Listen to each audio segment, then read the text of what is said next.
Nah, transaksi. Nah, transaksi itu sendiri apa? Makna dari transaksi? Transaksi itu bisa disamakan dengan kata persetujuan. Nah, jadi kalau kita melakukan transaksi, tidak mungkin di dalamnya itu tidak ada persetujuan. Persetujuan kan dari kata setuju. Setuju ada yang menyamakan dengan kata sepakat. Kemudian ada awalan per dan an.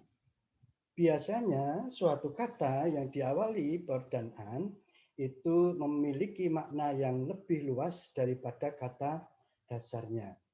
Persetujuan.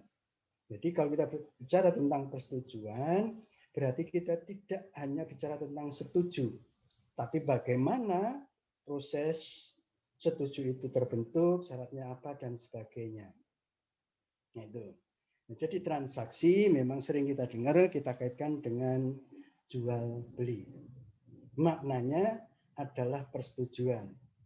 Nah, dengan demikian kalau kita bicara tentang transaksi terapeutik, kita tidak bisa lepas berbicara dengan topik persetujuan. Persetujuan sendiri itu apa? Nanti akan kita temukan definisinya, syarat sahnya, akibat hukumnya, ya, dan sebagainya. Nah, itu dari kata transaksi.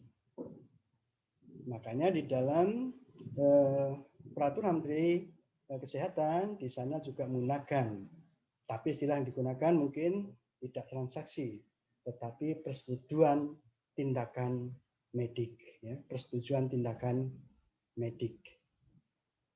Kemudian terapeutik. Terapeutik itu apa? Dari kata terapi. Jadi usaha-usaha yang dilakukan untuk memulihkan, mengembalikan kesehatan seseorang. Nah, upaya penyembuhan itu kan dilakukan dengan cara antara lain pengobatan. Jadi terkait dengan upaya memulihkan kesehatan atau melakukan upaya pengobatan-pengobatan. Nah, itu kalau kita lihat dari terminologi maupun dari pengertian dasar dari transaksi terapeutik. Nah, dengan demikian, nanti yang akan kita pelajari di sini terkait dengan persetujuan dan terkait dengan pengobatan. Nah, sekarang persetujuan sendiri itu apa? Kita mungkin sudah sering melakukan, ya, menyepakati sesuatu dengan menyatakan oke, setuju, setuju. Nah, makna dari persetujuan ini bisa kita lihat nanti di dalam KUH Perdata. Jadi Kitab Undang-Undang Hukum Perdata, BW, Burgerlijks Wetboek. Nah, di sana yang digunakan istilahnya bukan perjanjian tetapi persetujuan. Menurut KUH Perdata, ini nanti bisa dicek mungkin di kalau ada KUH Perdatanya, pasal 13 1313 dinyatakan bahwa persetujuan adalah suatu perbuatan dengan mana satu orang atau lebih mengikatkan dirinya pada satu orang atau lebih.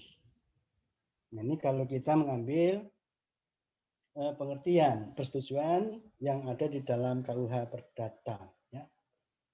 Suatu persetujuan adalah suatu perbuatan. Jadi persetujuan tidak mungkin tanpa adanya suatu perbuatan. Perbuatan itu dilakukan. Namanya perbuatan kan berarti ada aktivitas-aktivitas tertentu yang dilakukan oleh para pihak. Para pihaknya itu bisa satu atau lebih dengan salah satu pihak atau lebih. Nah, itulah pasal 1313 KUH Perdata, pengertian tentang persetujuan. Nah, di dalam transaksi terapeutik, upaya tadi, penyembuhan, memulihkan kesehatan tadi, kalau kita cermati, bahwa persetujuan itu banyak terjadi di dalam transaksi terapeutik. Kalau dari ragaan ini secara sepintas kita mungkin bisa menyatakan bahwa ada 3 pihak minimal di situ dalam upaya melakukan pemulihan kesehatan atau pengobatan. Subjek-subjeknya jelas di situ.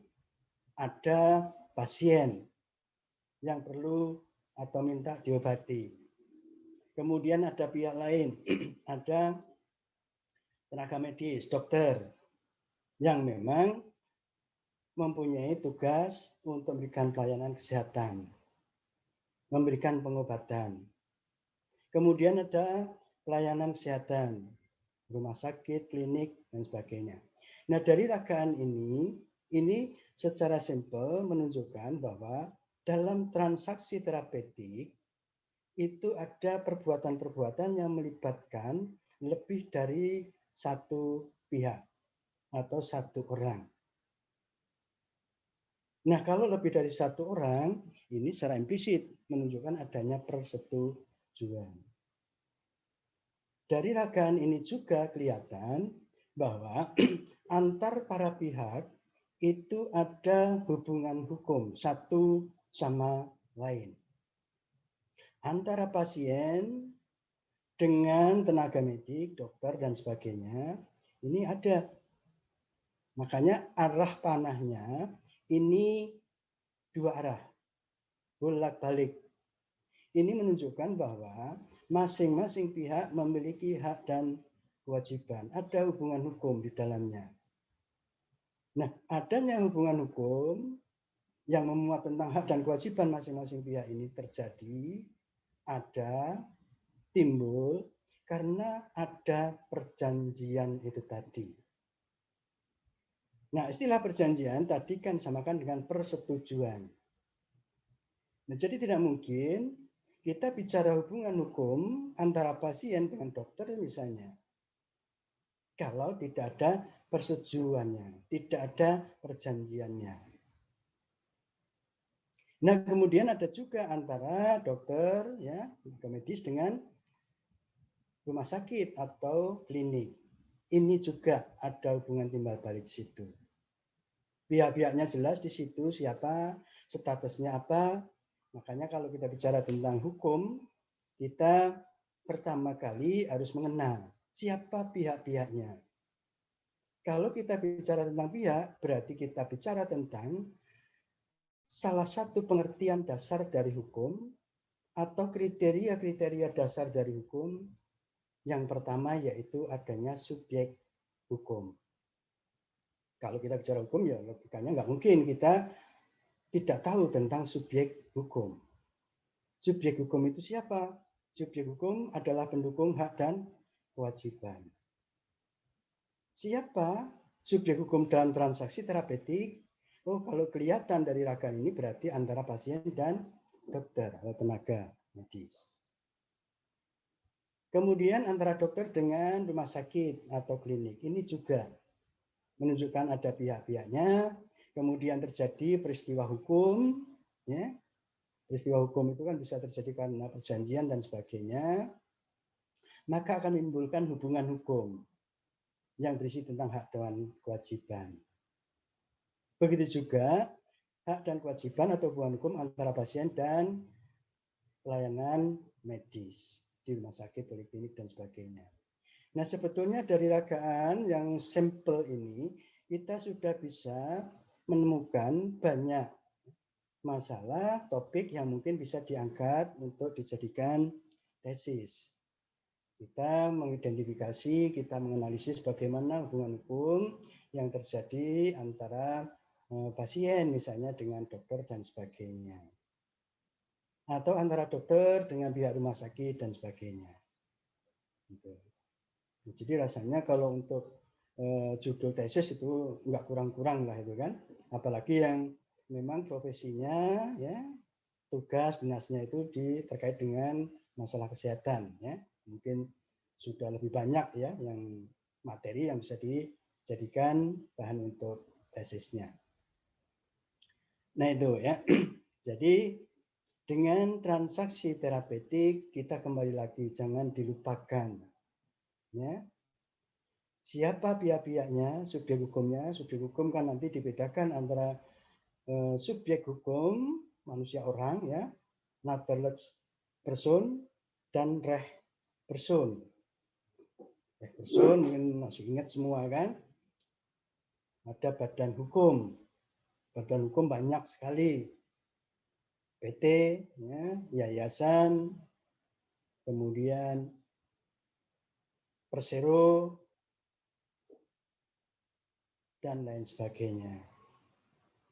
Nah itu, jadi kalau kita bicara tentang pihak-pihaknya, kita jangan melupakan tentang siapa subjek hukum, statusnya sebagai apa. Ya. Nah kemudian para subjek hukum tadi kan mengadakan persetujuan, perjanjian. Nah perjanjian itu merupakan suatu peristiwa hukum. Kenapa transaksi atau perjanjian atau persetujuan itu suatu peristiwa hukum? Ya karena peristiwanya itu diatur oleh hukum. Hukumnya ada di mana? Banyak. Kalau kita bicara tentang terapeutik. Undang-undangnya macam-macam sampai pada peraturan Menteri Kesehatan. Nah, karena peristiwa-peristiwanya itu diatur oleh hukum, maka transaksi terapeutik merupakan peristiwa hukum. Lain dengan peristiwa sosial biasa. Kalau peristiwa biasa tidak diatur oleh hukum. Konsekuensinya, implikasinya, karena tidak diatur oleh hukum, maka tidak akan menimbulkan hubungan hukum. Implikasi berikutnya, dengan tidak adanya hubungan hukum, maka tidak ada akibat hukum. Nah, itulah menunjukkan bahwa kalau kita bicara hukum merupakan suatu sistem, ya, terkait satu sama lainnya. Nah, jadi jangan dilupakan, nanti dulu kan pasti sudah mendapatkan materi-materi tentang hukum perjanjian, ya. Nah, itu yang akan selalu terkait kalau kita bicara tentang transaksi terapeutik. Nah, tadi dikatakan bahwa transaksi itu persetujuan. Persetujuan ini banyak yang menyamakan dengan perjanjian. Jadi transaksi terapeutik secara singkat bisa disamakan dengan istilah perjanjian penyembuhan. Nah, apa pengertian dari transaksi terapeutik itu sendiri? Ini belum ada rumusan atau penafsiran yang otentik dari pembuat undang-undang. Apa itu transaksi terapeutik? Belum ada. Kalau sudah ada penafsiran otentik, itulah yang pertama, yang utama, ya, yang akan kita gunakan, kita acu. Nah, karena belum ada, maka di dalam referensi banyak kita temukan pengertian-pengertian dari transaksi terapeutik. Pengertian-pengertian itu disampaikan oleh para pakar. Nah, pendapat para ahli hukum itulah yang disebut dengan doktrin. Ada yang menyatakan, Veronica Komalawati, apa itu transaksi terapeutik? Yaitu suatu perjanjian yang objeknya adalah pelayanan medis atau upaya penyembuhan. Ini secara singkat, ya.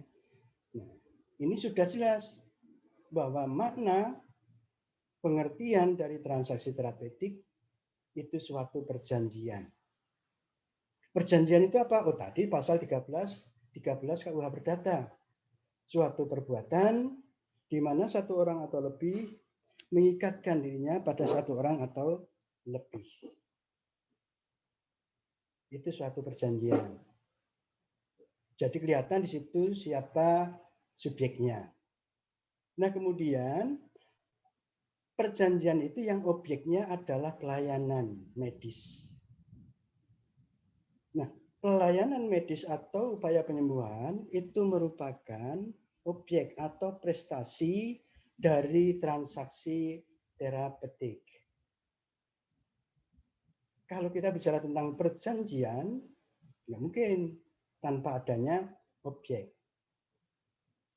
1320 di sana menyatakan bahwa syarat sahnya perjanjian adanya objek tertentu. Nah, objek di sini maknanya adalah suatu prestasi. Prestasi itu apa? Prestasi adalah segala sesuatu yang harus dilaksanakan. Makanya ada istilah kebalikan dari prestasi, ada kontra prestasi. Selain prestasi dan kontra prestasi, ada istilah lain, yaitu wan prestasi. Wan prestasi atau ingkar janji. Artinya apa? Artinya dia tidak berprestasi atau berprestasi, tetapi tidak sebagaimana yang diperjanjikan. Jadi prestasi adalah suatu objek dari perjanjian. Bentuk dari prestasi, mungkin masih ingat ya, macam-macam. Bentuk atau jenis prestasi itu melakukan atau melaksanakan sesuatu, berbuat sesuatu, menyerahkan sesuatu. Kemudian bentuk lain dari prestasi juga selain dari melakukan sesuatu, ada juga bentuk-bentuk prestasi yang lainnya. Nah, itu juga sudah mungkin masih ingat ya pada waktu bicara tentang hukum perjanjian. Jadi bisa jadi dia melaksanakan prestasi tetapi tidak sesuai dengan diperjanjikan, atau juga dia terlambat. Nah, itu nanti masuk ke pengertian atau konsep tentang wan prestasi. Nah, prestasinya dalam transaksi terapeutik yaitu berupa pelayanan medis upaya penyembuhan. Nah, jadi bukan hasilnya, tetapi upaya yang dilakukan oleh seorang dokter di dalam memberikan pengobatan atau penyembuhan kepada pasien. Nah, kemudian dari Hermin Hadiati Kuswaji. Transaksi terapeutik adalah transaksi antara dokter dengan pasien untuk mencari atau menemukan terapi sebagai upaya penyembuhan penyakit pasien oleh dokter. Upaya penyembuhan. Makanya nanti ada ketemu dengan bukan resulting, ya, perbentenis, ya. Bukan penyembuhannya, bukan hasilnya, tapi upaya yang dilakukan oleh seorang dokter di dalam menyembuhkan penyakit pasien. Spanning perbentenis. Nah, ini pengertian-pengertian yang diberikan oleh para pakar. Ini memang sedikit banyak dengan adanya pengertian ini kita akan lebih mudah memahami tentang apa itu transaksi terapeutik. Nah, ini disebabkan karena memang di dalam undang-undang belum secara jelas ada menafsirkan secara otentik makna dari transaksi terapeutik. Nah, sekarang kita lihat arti pentingnya perjanjian penyembuhan atau transaksi terapeutik. Apa arti pentingnya dari transaksi terapeutik? Dengan adanya transaksi terapeutik, maka antara dokter dan pasien telah mendapat suatu perlindungan hukum untuk menjamin terpenuhinya tujuan mengadakan perjanjian tersebut. Ini makna, arti penting adanya perjanjian penyembuhan. Adanya kepastian, jaminan, perlindungan hukum. Terhadap apa? Terhadap hak dan kewajiban. Antara siapa? Antara para pihak. Dalam hal ini dokter dan pasien. Jadi dokter dan pasien akan mendapatkan suatu perlindungan hukum, kepastian perlindungan hukum yang diharapkan bisa menjamin terpenuhinya tujuan masing-masing pihak itu mengadakan perjanjian. Para pihak melakukan suatu transaksi kan pasti punya tujuan. Apa tujuannya? Kalau pasien ya jelas untuk mendapatkan kesembuhan, ya, pengobatan dari dokter. Dokter pasti juga punya tujuan, ya, dengan pelayanannya itu dia akan mendapatkan imbal jasa. Itu pertama, ya. Dengan adanya perjanjian penyembuhan atau transaksi terapeutik, maka akan mendapatkan suatu perlindungan hukum, terjamin, ya, hak dan kewajibannya. Yang kedua, dokter yang diminta melaksanakan upaya penyembuhan untuk dapat perlindungan hukum harus bekerja sesuai dengan standar profesi dan standar prosedur operasional. Kenapa? Ya karena perjanjian itu suatu hukum, suatu undang-undang juga. Pasal 1338 ayat 1, ya, 1338 ayat 1, suatu perjanjian yang dibuat secara sah berlaku sebagai undang-undang. Nah, tadi transaksi terapeutik itu kan suatu perjanjian. Karena perjanjian itu dibuat secara sah, maka perjanjian itu ya dianggap sebagai suatu hukum, sebagai suatu undang-undang. Dengan adanya perjanjian, dengan adanya undang-undang, dengan adanya aturan itu tadi, maka mengikat bagi para pihak. Dokter terikat dengan apa yang dia janjikan. Begitu juga pasiennya terikat juga. Nah, dengan dia terikat dengan perjanjian itu, dengan undang-undang itu, maka dia pasti akan sadar bahwa di dalam melakukan upaya penyembuhan itu harus didasarkan pada suatu standar profesi dan standar prosedur operasional. Dia nggak bisa lepas dari hal itu. Ini dampak akibat dari itu tadi membuat suatu perjanjian penyembuhan. Karena perjanjian penyembuhan transaksi terapeutik adalah suatu persetujuan, harus ditaati masing-masing pihak. Bagaimana dia akan melakukan upaya penyembuhannya, dia harus taat. Ya. Dia harus memenuhi standar profesi dan standar prosedur operasionalnya.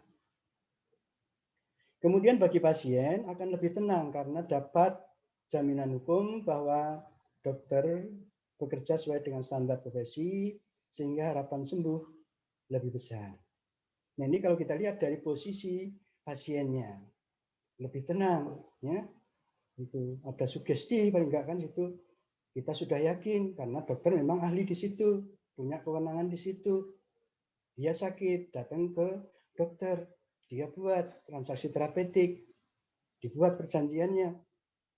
Nah, dengan buat perjanjian itu, dia semakin yakin. Semacam ada jaminan bahwa nggak mungkin dokter tidak bekerja dengan sesuai profesi, standar profesi dan standar prosedur operasionalnya. Makanya kadang-kadang kita dengar ya kan, ini baru berangkat ke dokter si A aja, belum nyampe barangkali sudah mulai enak badannya, sembuh. Barangkali sugesti. Apalagi kalau sudah nyampe ke dokternya, ya, diperiksa dan sebagainya, dia bisa jadi semakin yakin, semakin tenang. Ya. Karena apa? Karena memang dipegang oleh orang yang memiliki profesi, orang yang ahli, dan yang berwenang untuk melakukan hal itu.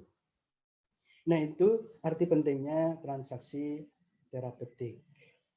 Jadi, dengan adanya transaksi terapeutik, kedua belah pihak, dokter maupun pasien, akan lebih terlindungi ya, tentang hak dan kewajibannya.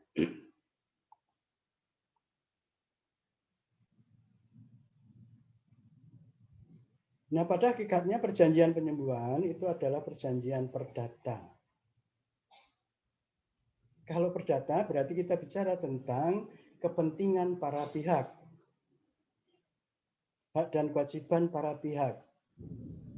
Hak dan kewajiban para pihak yaitu pihak si dokter dan pasien yang diadakan untuk melindungi kepentingan pasien dan dokter serta pihak lain yang terlibat di dalamnya. Nah, jadi kalau kita bicara tentang perjanjian penyembuhan, pada dasarnya kita bicara tentang aspek keperdataan dari perjanjian itu. Nah, perjanjian penyembuhan pada prinsipnya merupakan perjanjian baru. Makna perjanjian baru di sini karena perjanjian penyembuhan ini tidak secara khusus diatur di dalam KUH Perdata. Kita masih ingat ya, penjelasan klasifikasi dari perjanjian. Ada perjanjian bernama dan tidak bernama. Nominat, enominat. Nah, perjanjian penyembuhan atau transaksi terapeutik ini pada prinsipnya merupakan jenis perjanjian baru. Karena tidak secara khusus diatur di dalam KUH Perdata. Kalau kita buka KUH Perdata, tidak ada ya, yang secara eksplisit, jelas mengatur tentang perjanjian penyembuhan. Nah, karena tidak ada secara khusus pengaturan tentang perjanjian penyembuhan di dalam KUH Perdata, untuk itu kita perlu menentukan sifat keperdataan dari perjanjian penyembuhan tersebut. Caranya bagaimana? Caranya adalah melakukan kualifikasi. Kualifikasi ini diperlukan agar dapat mengetahui ketentuan hukum mana yang dapat dijadikan pedoman penyelesaiannya. Nah, jadi kalau kita sudah tahu kualifikasinya, maka kita diharapkan akan mengetahui ketentuan-ketentuannya yang mana yang akan kita pedomani, yang akan kita taati di dalam penyelesaian masalah penyembuhan penyakit. Kemudian yang kedua, jika dalam perjanjian tersebut terjadi sengketa antara pasien, kita akan menentukan, mendapatkan ketentuannya. Seperti apa penyelesaian sengketa itu akan diselesaikan. Nah, jadi kembali karena perjanjian penyembuhan atau transaksi terapeutik itu tidak ditemukan secara khusus di dalam KUH Perdata, padahal tadi kan dikatakan bahwa perjanjian penyembuhan itu pada dasarnya merupakan perjanjian perdata. Nah, sekarang dari mana kita tahu bahwa itu perjanjian perdata? Maka kita mencari, kita tentukan sifat-sifat keperdataan dari perjanjian penyembuhan tersebut dengan cara melakukan kualifikasi. Sehingga akan ditemukan, sehingga akan diketahui ketentuannya mana untuk dijadikan pedoman di dalam perjanjian penyembuhan tersebut. Begitu juga kalau terjadi sengketa. Ketentuannya mana yang akan digunakan. Nah, dengan demikian, secara lebih rinci, kita bisa mengidentifikasi ciri-ciri dari transaksi terapeutik. Yang pertama, ada perjanjian di antara dua pihak. Seperti tadi di awal kita kemukakan transaksi kan suatu perjanjian. Kalau begitu transaksi terapeutik, ciri pertama yaitu ada perjanjian. Perjanjian siapa? Ya antara dua pihak. Siapa itu? Ya dokter dan pasien.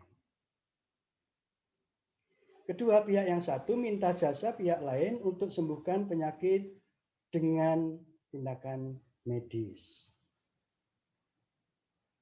Pihak yang satu minta jasa pihak lain. Pihak yang satu di sini siapa? Pasien. Minta jasa pihak lain. Siapa? Yaitu ahlinya yang berwenang. Dokter. Untuk apa? Untuk upaya penyembuhan penyakit dengan melakukan tindakan medik. Nah, dari sini karakteristik kedua ciri ini menunjukkan adanya prestasi itu tadi. Upaya untuk menyembuhkan penyakit. Kemudian yang ketiga, pihak yang diminta jasanya tersebut seorang ahli di bidang medis. Taunya dari medis, taunya ahli itu dari mana? Kan ada bukti-bukti yang menunjukkan bahwa dia itu seorang ahli. Dia memang seorang dokter, ada ijazahnya, ada legalitas lainnya. Yang semuanya itu menunjukkan bahwa dia memang ahli di bidang medis. Nah, pasien itu datang minta jasa dokter itu tadi untuk melakukan tindakan medis guna upaya penyembuhan atas penyakitnya.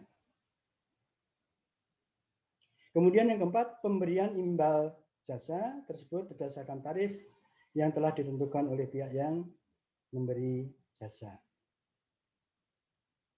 Perjanjian tadi kan tidak lepas dari adanya kepentingan para pihak. Kepentingan pihak si pasien jelas untuk mendapatkan pengobatan, untuk mendapatkan upaya kesembuhan dari tenaga medis, supaya sembuh, sehat kembali. Dan itu. Nah, si dokter kok mau melayani, kok mau memberikan jasanya, pasti juga punya kepentingan, punya tujuan. Ya. Dia mengharapkan adanya imbal jasa atas upaya penyembuhan yang dia lakukan itu kepada pasien. Nah, dengan demikian, imbal jasa merupakan prestasi yang harus dilakukan oleh pasien dan hak dari si dokter sebagai kontraprestasi atas jasa yang dia berikan kepada pasien. Nah, dari situ kelihatan bahwa ada hubungan timbal balik antara pasien dan dokter. Ini ciri keempat. Ya. Jadi ciri pertama tadi ada perjanjian. Ya. Kemudian ada pihak-pihaknya. Kemudian ada objek atau prestasi. Prestasinya yaitu upaya penyembuhan dan imbal jasa itu tadi. Kemudian yang kelima, cara yang ditempuh untuk merealisasi perjanjian tersebut diserahkan sepenuhnya kepada pihak pemberi jasa. Seperti apa yang akan dilakukan untuk merealisasikan, mewujudkan dari isi perjanjiannya itu diserahkan kepada pemberi jasa, kepada dokter. Karena apa ya? Karena dokternya yang ahli, yang tahu. Dia yang ngerti apa yang harus dia lakukan untuk memberikan upaya penyembuhan kepada pasiennya.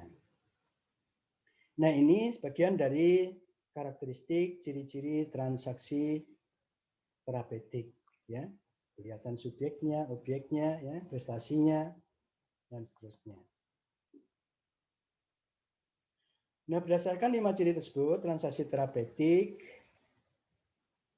termasuk jenis perjanjian untuk melakukan jasa tertentu atau perjanjian khusus, yang mana itu diatur pasal 1601 KUH Perdata. Karakteristik dari perjanjian melakukan jasa tertentu ini antara lain perjanjiannya bersifat konsensual. Jadi transaksi terapeutik perjanjian penyembuhan ini bersifat konsensual.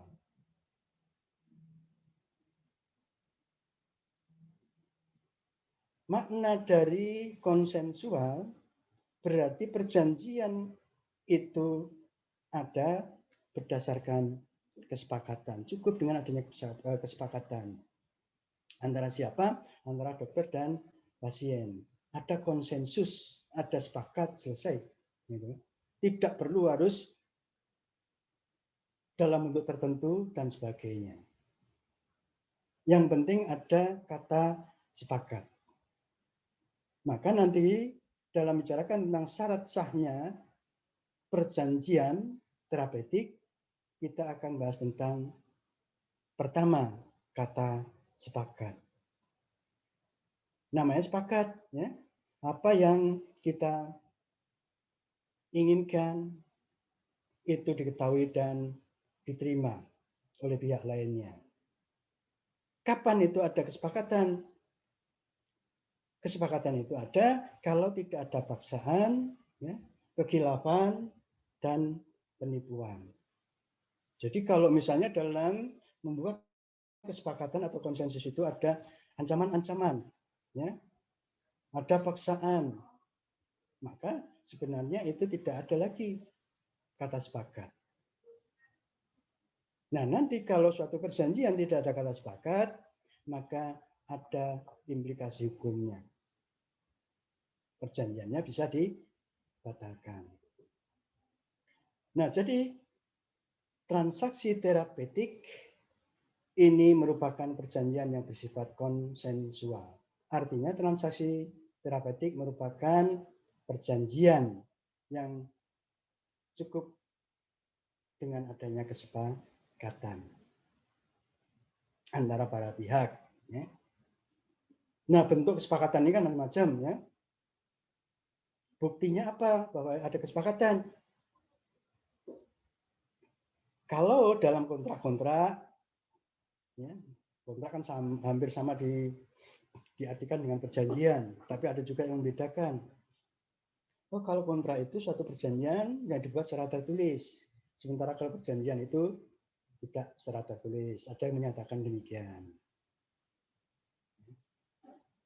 Nah, kalau itu kontrak, bukti adanya kesepakatan itu bisa kita lihat. Di situ mungkin dalam kalimat-kalimat bahwa para pihak sepakat untuk bla bla bla bla.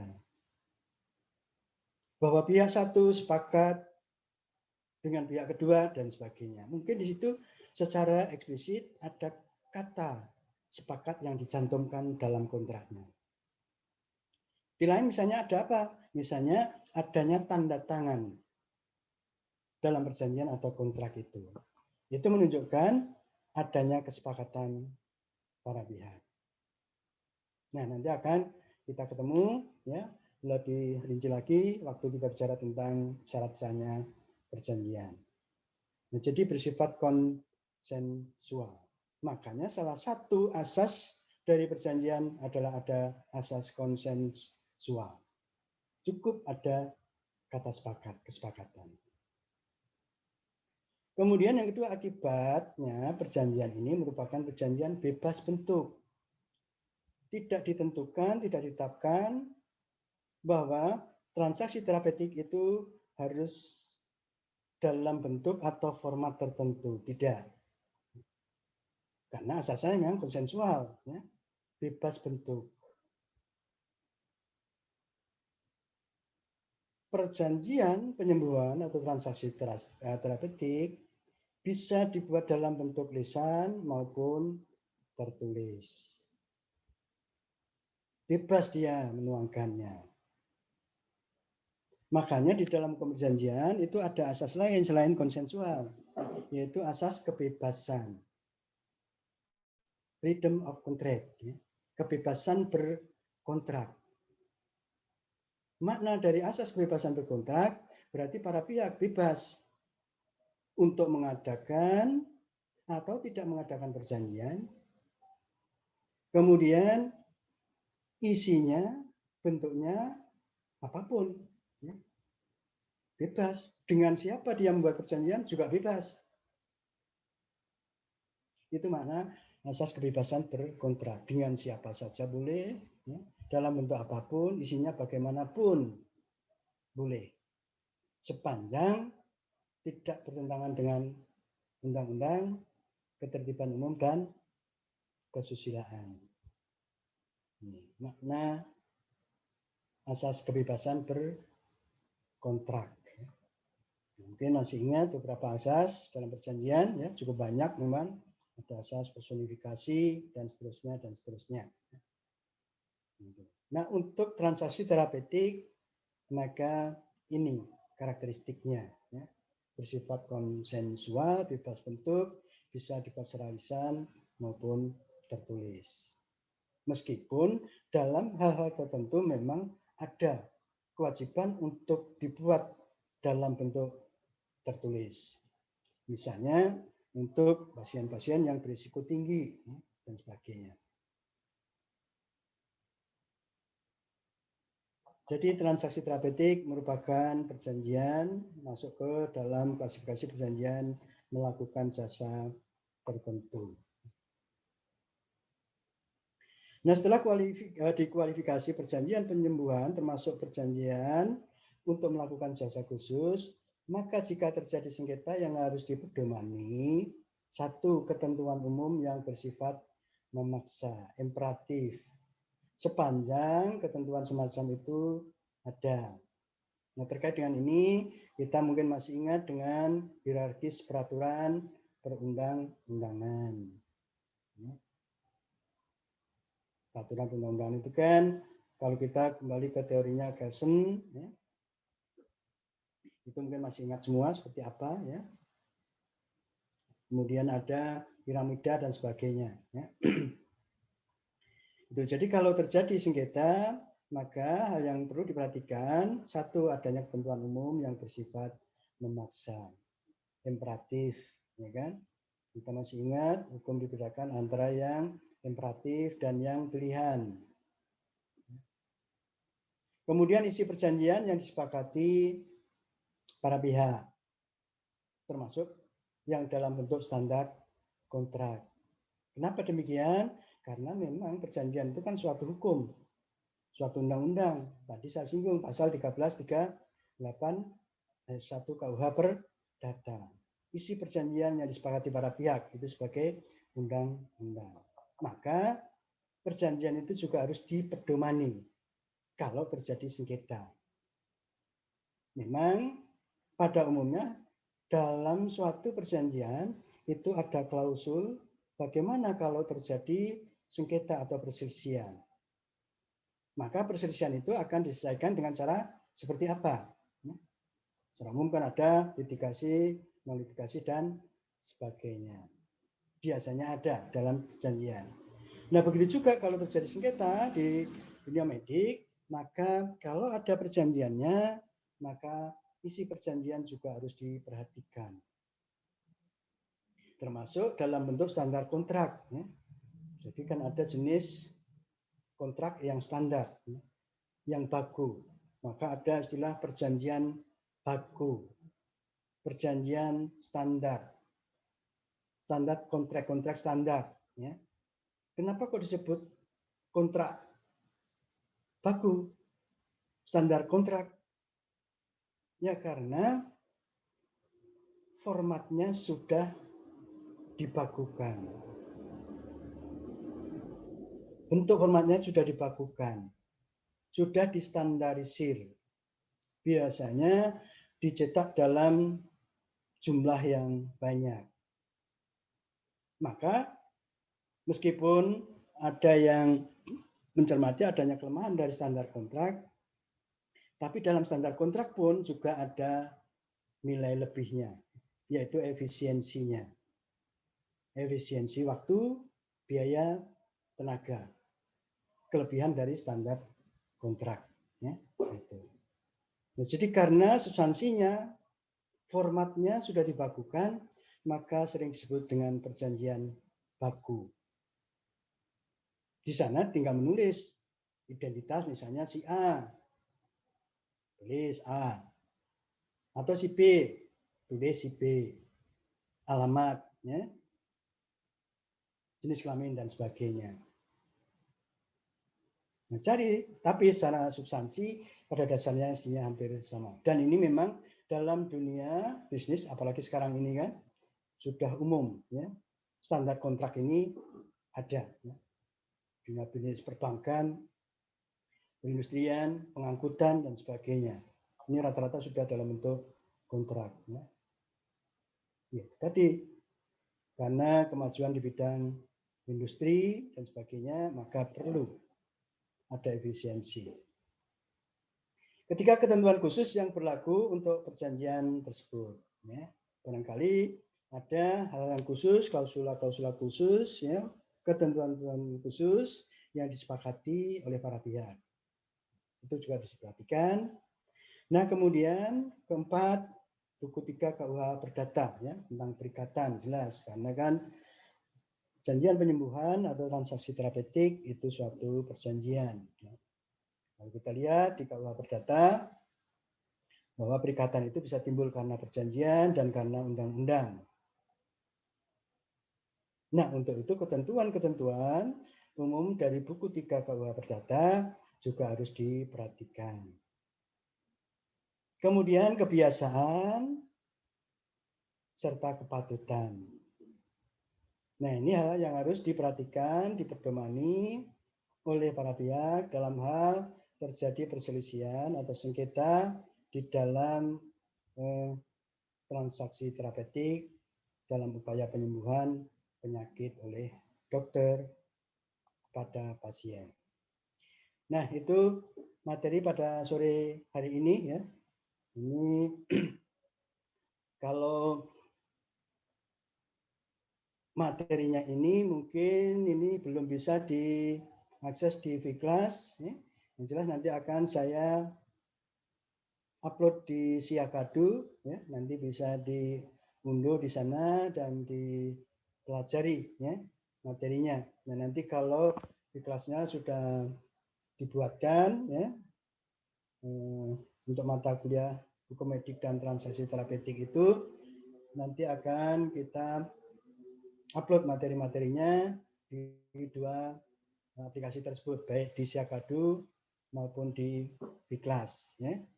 Nah, mengenai kelanjutan dari pembelajaran ini, nah ini karena mulai minggu depan kan sudah puasa, kemudian banyak ditentukan faktor lain untuk kuliah daring ini, mungkin tidak bisa secara konsisten, ya, selalu menggunakan Zoom, atau mungkin dengan Google Meet, atau mungkin hanya sekedar meng-share dari materi-materinya. Mudah-mudahan dengan materi yang kita share nanti akan bisa lebih memudahkan ya para pemerhati dari hukum kesehatan ini ya untuk mengetahui materinya lebih baik ya.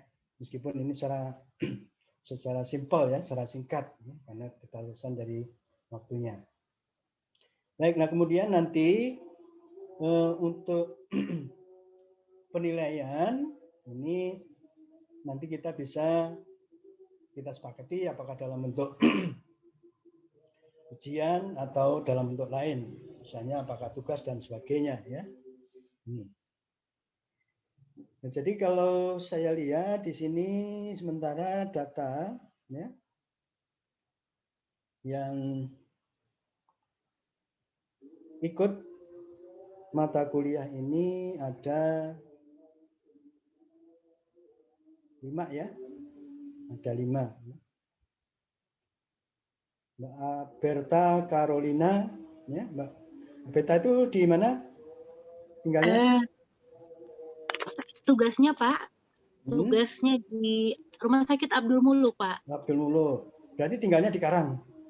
Tinggalnya di Bandar Lampung. Oh, Bandar Lampung, ya. Ya.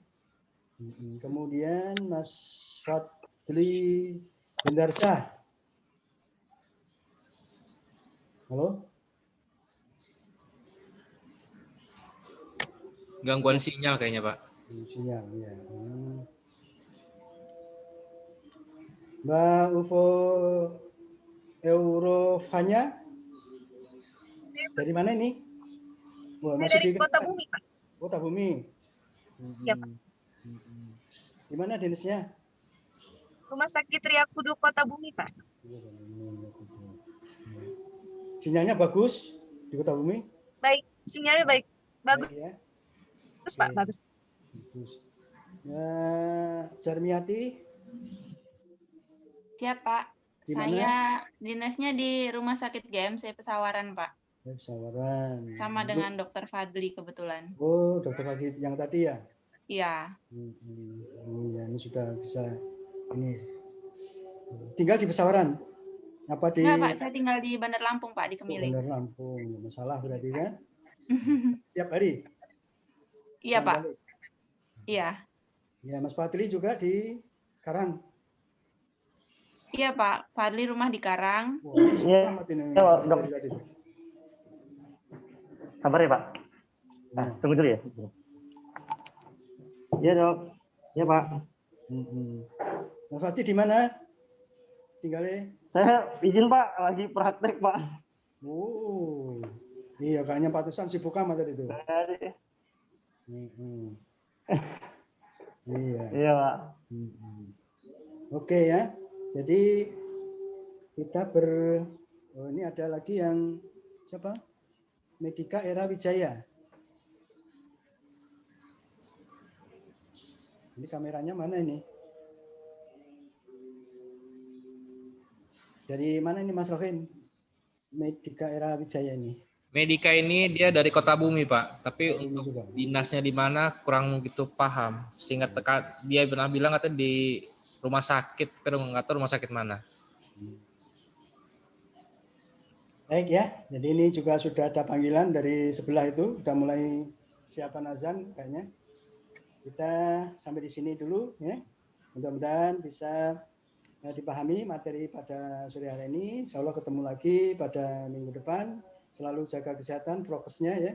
Kita karena memang kuliah daring, nggak bisa